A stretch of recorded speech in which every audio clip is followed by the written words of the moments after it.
Okay, so here we are. This is going to be our last one for this section. With this last one, we learned this maybe 2 days ago, a little bit later with this video. We looked at the least common multiple. Now, the least common multiple directly correlates back to the beginning of our trimester, beginning of our unit, where we looked at the greatest common factor. However, we should have learned before, and we were all aware that multiplications and divisions are opposites, right? One's making groups of something and making groups out of something. The other is I'm making groups of something.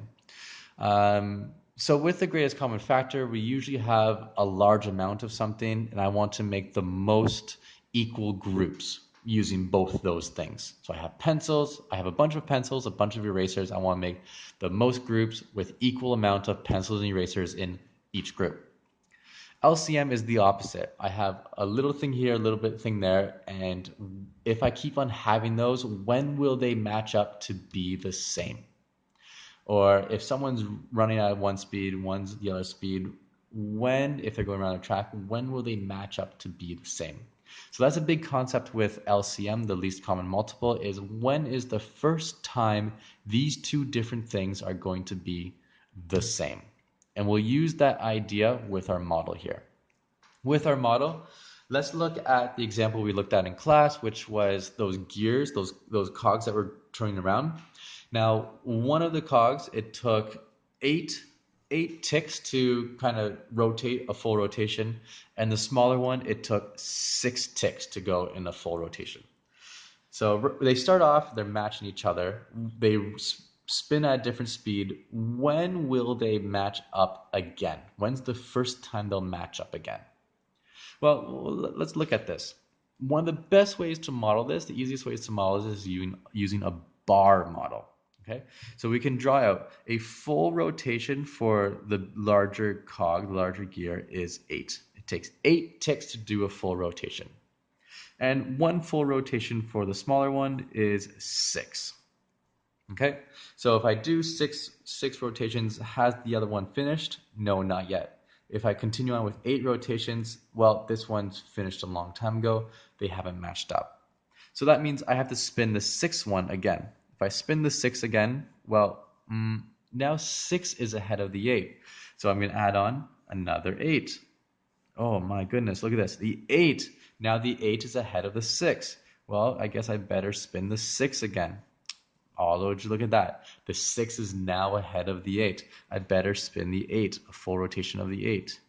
The 8 is ahead. I better do the 6. And what do we see here? We actually see that they've matched up. They've become the exact same. Well, when have they become the same? I've spun the 8 3 times. Okay, so I have 3 revolutions of 8, so that's a total of 24 ticks. And I have how many revolutions of 6? I spun it 4 times, right? 1, 2, 3, 4, which is a total of 24 ticks. Okay, so we can see here, this is 3 groups of 8, which is 24, and this is 4 groups of 6, which is 24. Between 6 and 8, when will they match up first? When's the first time they match up? They match up at 24. So the LCM, the least common multiple between 6 and 8, is 24. Now, what does this mean? Well, let's look back at our example. It was with the cogs, those gears that we did in class. This means if I spin them around, how many revolutions does the big one take? It takes 3 revolutions. How many revolutions does the small one take? It takes 4 revolutions. So the big one is spun 3 times, the small one is spun 4 times, so they match up at a total of 24 ticks. All right? I hope that helps. If you have any questions, well, let me just say this can be used for any number. Any number can be matched up like this, okay?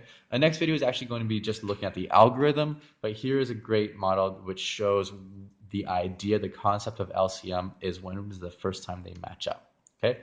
So I hope this helps. The next video is going to be on the actual algorithm, and the algorithm should match up directly with this. I'll catch you there. Bye now.